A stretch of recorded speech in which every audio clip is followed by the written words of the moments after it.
दोस्तों नमस्कार, मेरा नाम है अनूप आकाश वर्मा और आप देख रहे हैं द रिपोर्टर हिंदी। उत्तर प्रदेश में होने वाले 2027 के विधानसभा चुनाव की सियासी तपिश के बीच एक दल से दूसरे दल में शामिल होने का सिलसिला अब शुरू हो चुका है और इसी कड़ी में कांग्रेस से अलविदा कहने वाले मंत्री रहे नसीमुद्दीन सिद्दीकी, पूर्व मंत्री, अपने सिपह सालारों के साथ अखिलेश यादव की मौजूदगी में समाजवादी पार्टी का दामन थाम चुके हैं।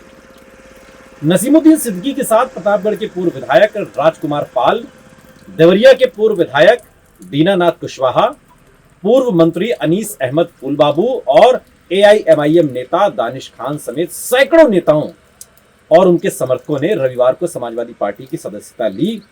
इस खबर से आप वाकिफ हैं, लेकिन इसके बाद अब होने क्या वाला है उत्तर प्रदेश की राजनीति में और नसीमुद्दीन सिद्दीकी से अखिलेश यादव को कितना फायदा, मायावती को कितना नुकसान, और क्या असदुद्दीन ओवैसी की काट है नसीमुद्दीन सिद्दीकी और क्या विकल्प बन पाएंगे आजम खान का, यह सवाल लगातार बना हुआ है। बहुजन समाज पार्टी से अपनी सियासी पारी शुरू करने वाले नसीमुद्दीन सिद्दीकी एक समय में मायावती के राइट हैंड माने जाते थे। बीएसपी के सबसे बड़े मुस्लिम चेहरा हुआ करते थे, लेकिन सपा में पहले से ही पूर्वांचल से लेकर पश्चिमी यूपी तक एक से बढ़कर एक कद्दावर मुस्लिम नेता हैं। और ऐसे में सवाल यह उठता है कि सपा की साइकिल पर सवार हुए नसीमुद्दीन सिद्दीकी कैसे अपनी सियासी जगह इन नेताओं के बीच में बना पाए। आजम खान तो चलिए अभी जेल में। नसीमुद्दीन सिद्दीकी ने अपनी राजनीतिक पारी का आगाज काशीराम के साथ बीएसपी से किया था। वहां वो मायावती के सबसे भरोसेमंद मुस्लिम चेहरे के तौर पर माने जाते थे। मायावती की सरकार में नसीमुद्दीन सिद्दीकी के पास 1 दर्जन मंत्रालय का जिम्मा हुआ करता था।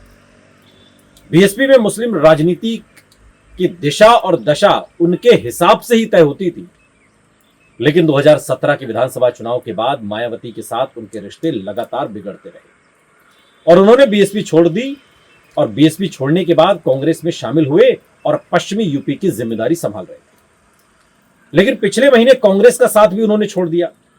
3.5 दशक तक बीएसपी और करीब 8 साल तक कांग्रेस में रहे नसीमुद्दीन सिद्दीकी ने अखिलेश यादव की मौजूदगी में समाजवादी पार्टी की साइकिल पर सवार हो गए। टोपी पहन ली लाल वाली।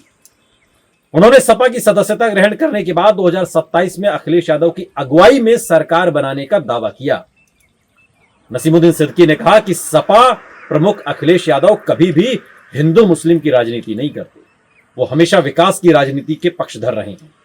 बीएसपी में रहते हुए नसीमुद्दीन सिद्दीकी का जो सियासी रुतबा हुआ करता था, क्या वैसा राजनीतिक मुकाम समाजवादी पार्टी में वो हासिल कर पाएंगे, ये एक बड़ा सवाल है। हालांकि नसीमुद्दीन सिद्दीकी ने फिलहाल अपने समर्थकों को संदेश दिया है कि सपा में आने के बाद खुद को जूनियर समझें और खुद को बड़ा दिखाने की कोशिश न करने को लेकर भी उन्होंने सचेत किया। यह बात कहने की वजह यह भी है कि सपा में पहले से ही मुस्लिम कद्दावर नेताओं की फौज पूर्वांचल से लेकर पश्चिमी उत्तर प्रदेश तक है।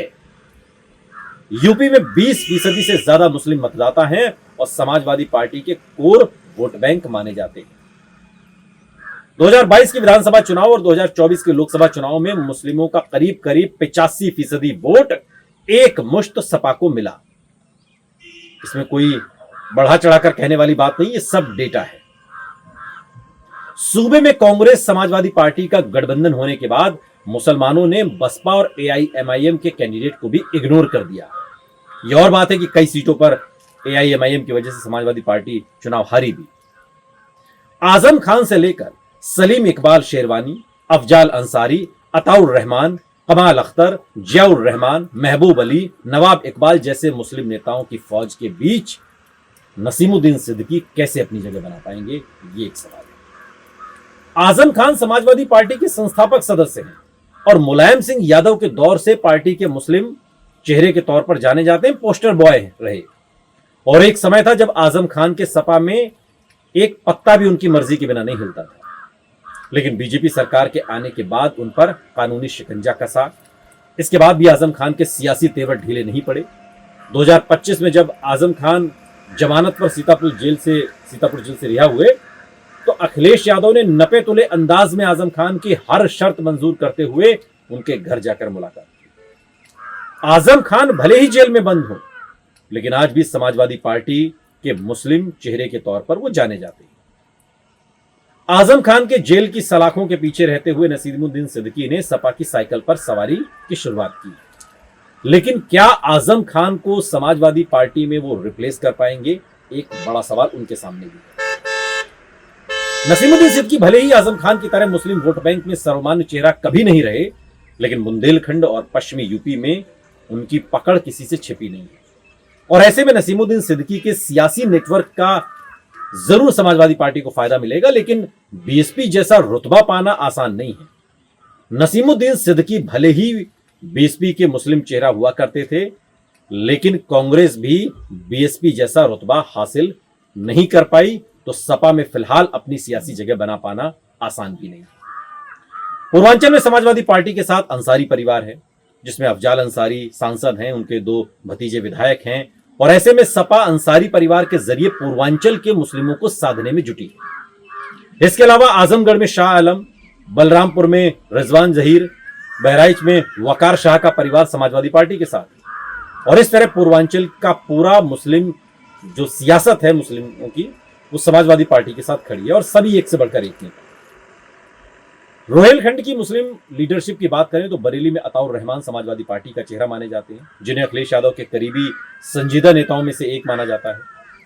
अलीगढ़ मुस्लिम यूनिवर्सिटी से पढ़े हैं और पार्टी संगठन में मिशन पीडीए में धार देने में जुटे हुए हैं। बदायूं में पूर्व केंद्रीय मंत्री सलीम इकबाल शेरवानी हैं, जो बदायूं ही नहीं अलीगढ़ और एटा तक की मुस्लिम सियासत पर अपनी पकड़ रखते हैं। मुरादाबाद में कमाल अख्तर पार्टी का चेहरा है, जो अखिलेश यादव के करीबी माने जाते हैं। पश्चिमी यूपी में सपा पूरी राजनीति मुस्लिम वोटों के इर्द गिर्द सिमटी हुई है। संभल में विधायक नवाब महमूद और सांसद जियाउर रहमान वर्ग सपा के बड़े नेता हैं। इसके अलावा रामपुर में सांसद मोहिबुल्ला, तो अमरोहा में महबूब अली पार्टी का चेहरा है। मेरठ में सपा के मुस्लिम चेहरों के तौर पर विधायक शाहिद मंजूर, तो मुजफ्फरनगर में कादिर राणा है। ऐसे में सहारनपुर में हाजी फजलुर रहमान और आशू मलिक भी मुस्लिम चेहरा है, तो कैराना में सांसद इकरा हसन समाजवादी पार्टी की बड़ी नेता बनकर उभरी हुई है, जिन्हें अखिलेश यादव मुस्लिम चेहरे के तौर पर आगे भी बढ़ा रहे हैं। और इन सब के बीच नसीमुद्दीन सिद्दीकी अपनी सियासत को धार देंगे, कैसे, ये सवाल है। सपा में मुस्लिम नेताओं की पूरी फौज के बीच नसीमुद्दीन सिद्दीकी का साइकिल पर सवार होना अखिलेश यादव के लिए सियासी तौर पर भले ही माहौल बनाने का एक मौका हो, लेकिन नसीमुद्दीन सिद्दीकी के लिए समाजवादी पार्टी में राजनीतिक स्पेस बनाना आसान नहीं है। मुस्लिम वोट पहले से ही सपा के पाले में मजबूती के साथ खड़ा है, तो मुस्लिम नेताओं की पूरी फौज भी खड़ी है। सपा में मुस्लिम नेताओं की पूरी फौज के बीच नसीमुद्दीन सिद्दीकी का साइकिल पर सवार होना अखिलेश यादव के लिए सियासी तौर पर भले ही माहौल बनाने का एक मौका हो, लेकिन नसीमुद्दीन सिद्दीकी के लिए सपा में राजनीतिक स्पेस बनाना बिल्कुल आसान नहीं है। और यही वजह है कि मुसलमान जो पश्चिमी यूपी के हैं या रोहेलखंड के हैं, वो नसीमुद्दीन सिद्दीकी की बातों को सुनते हैं, मानते हैं। इसीलिए नसीमुद्दीन सिद्दीकी के जरिए यूपी में अखिलेश यादव क्या सियासी गुल खिला पाएंगे, इस सवाल को लेकर राजनीतिक विश्लेषक ये मानते हैं कि नसीमुद्दीन के जरिए सपा यूपी में बीएसपी के कैडर वोट में सेंधमारी की कोशिश दिखाई दी। मायावती जैसे तेवर वाली नेता के साथ करीब 3.5 दशक वक्त गुजारने के दौरान उनकी जो राजनीतिक रीढ़ में इतना लचीलापन तो आ चुका है कि वो सपा में आजम खान की तरह तनकर खड़े होने का साहस कर पाना मुश्किल है। और ऐसे में अखिलेश यादव ने 2027 के चुनाव से पहले नसीमुद्दीन की एंट्री कराई, सियासी माहौल बनाने का एक दांव चला है। लेकिन देखना है कि नसीमुद्दीन सिद्दीकी कैसे अपनी जगह तलाश पाते हैं समाजवादी पार्टी के अंदर और फिर 2027 में।